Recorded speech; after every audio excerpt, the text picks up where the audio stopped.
This DVD is intended to correct some of the many inaccuracies that members of the opposition have repeated over and over again. The speakers you see and hear are not alone in promoting these inaccuracies. Rather, they are a representative sample of the opposition's frequent spokespeople. We appreciate that our project has spawned advocacy groups that are both for and against our project, but firmly believe that with advocacy comes the responsibility to base positions on facts, not urban myth. Facts matter. A common misconception is that LNG vessels will arrive unannounced. These vessels, by the way, as they enter Narragansett Bay, will not be announced. Now, this guy isn't announcing that he's coming. He's just coming. And there's no stopping him. He's got a schedule to keep. So you think about a ship coming in, not being able to tell anybody when they're coming in. There's very little warning. Because of the threat, the terrorism threat, they're not putting out any sort of a warning as far as when they will be arriving. They all have the facts wrong. When asked by a prominent Rhode Island policy group how much notice state and local officials would receive, the Coast Guard response was clear.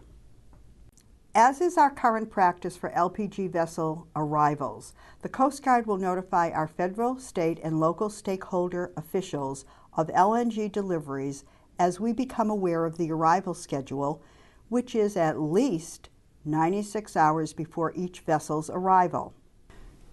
Mr. Stone claims Weaver's Cove, quote, has not agreed to dredge during seasonal periods where the dredge impacts will be minimized, unquote.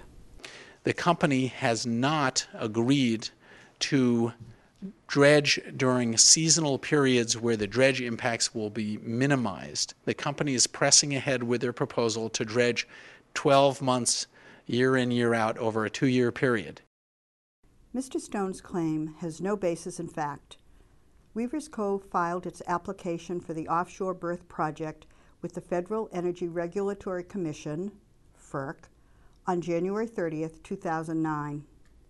The application states, quote, dredging, trenching, and backfilling in the lower Taunton River, north of the Braga Bridge, is proposed to be limited to the 2.5-month period from November 1 through January 14 of any year. Dredging, trenching, and backfilling in Mount Hope Bay will be limited to the 5.5-month period from August 1 through January 14 of any year. A common misconception is that the Coast Guard has precluded Weaver's Cove from bringing LNG ships in at night. The U.S. Coast Guard has indicated in a letter of recommendation that they issued this past summer that these vessels cannot enter at night. They must enter during daylight hours. Weaver Cove says that 70 trips, 140 trips, they're only going to do it at nighttime. We know that. I just think it's shameful lies. They'll be shutting down part of the bay for a good portion of daylight hours. They all have the facts wrong. When asked about nighttime transits for Weaver's Cove, the Coast Guard said, quote, there is no plan to restrict LNG vessel transits to daytime only.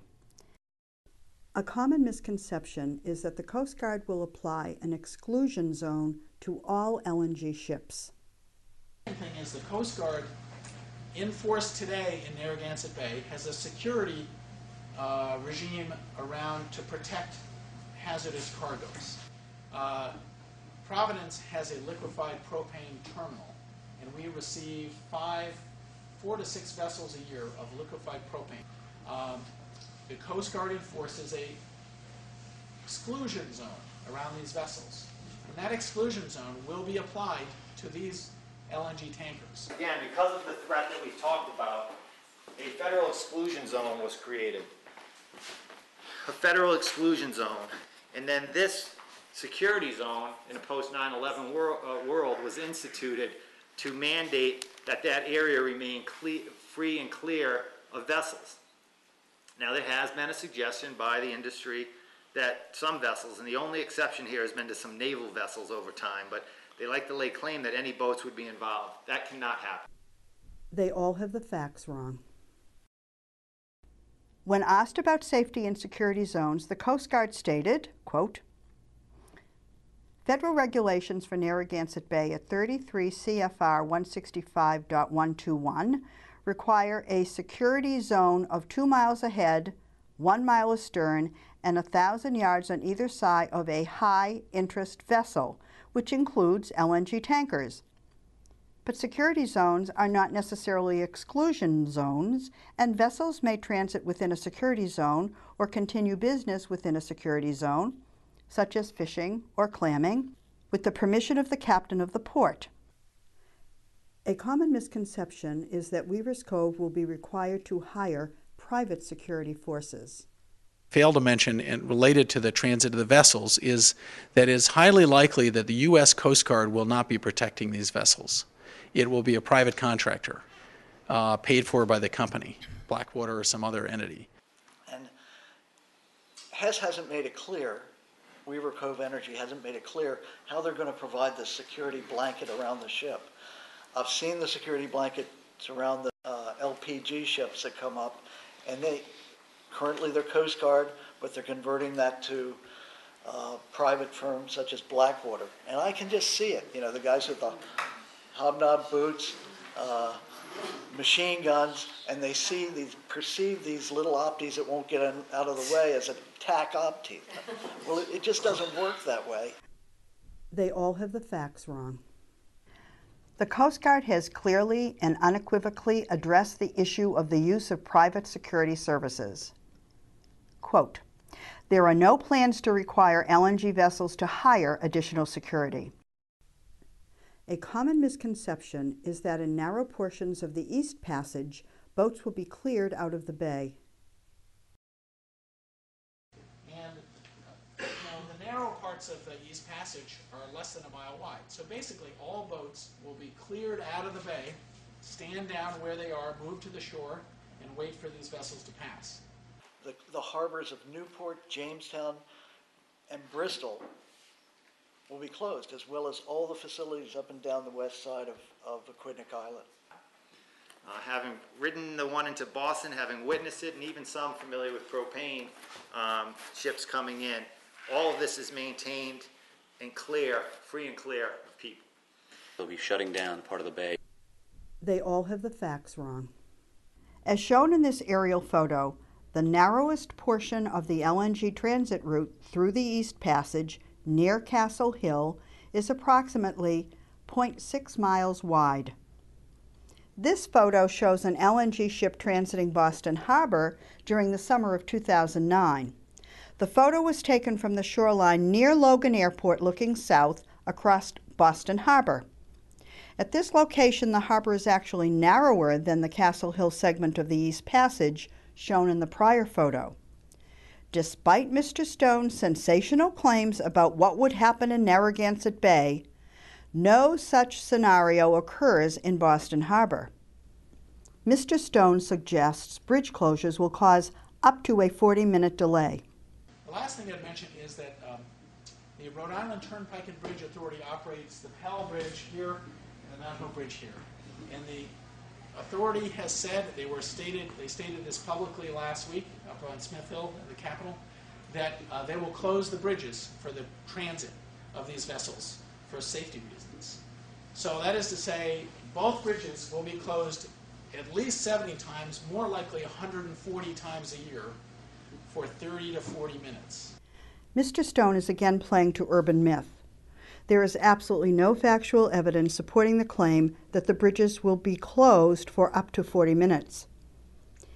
In arriving at his 40-minute closure estimate, it appears that Mr. Stone has made some assumptions that are inconsistent with how safety and security zones are implemented on Narragansett Bay. To provide perspective, this photo of an LPG vessel transiting under the Newport Pell Bridge on March 23rd shows traffic resuming on the bridge when the bow of the LPG ship is roughly even with the green buoy, which is only 1,200 feet from the bridge. The March 23rd shipment caused the Newport Bridge to be closed for only 12 minutes. Mr. Stone also fails to mention that the Coast Guard has stated that, quote, Security zones would be generally established and enforced only on inbound transits when an LNG tanker is loaded with cargo. Mr. Stone suggests that the presence of LNG ships will cause regatta organizers to avoid the bay. If you're operating regattas, every summer I'm told there are 47 regattas in Newport. And many of these are major international regattas. Organizers of regattas like the America's Cup and the Volvo Challenge are not going to locate here if they can't be absolutely confident that they can run their regatta when they want to run the regatta. Mr. Stone's claim has no basis in fact. LNG shipping coexists with recreational and competitive sailing throughout the world and will not deter sailing activities in and around Narragansett Bay. The Barcelona Olympic yachting events were based in Barcelona Harbor, home to the largest LNG terminal in Spain. Just up the road from Newport, Boston has hosted the Volvo Round the World Ocean Race, the BT Challenge Cup, and numerous tall ships events, despite being home to the busiest LNG terminal in the country. Mr. Stone also raises the specter of LNG ships impacting Rhode Island's ability to attract the America's Cup. Had Mr. Stone checked into the most rudimentary facts, he could have learned that the Sagunto LNG terminal is located roughly 14 miles from Valencia, Spain, the site of both the 2007 and 2010 America's Cup races. The terminal is also located within the official race area. By comparison, the Weavers Cove LNG facility would be located more than 20 miles from the race area in Rhode Island Sound.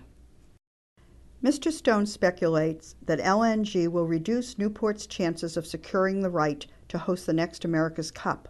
But if that is the case, how is it possible that Valencia managed to host not one, but 2 America's Cup competitions? We hope this information clarifies the facts and causes you to pause and question inaccuracies when they are presented. If at any time you have questions, please call or email us. Thank you.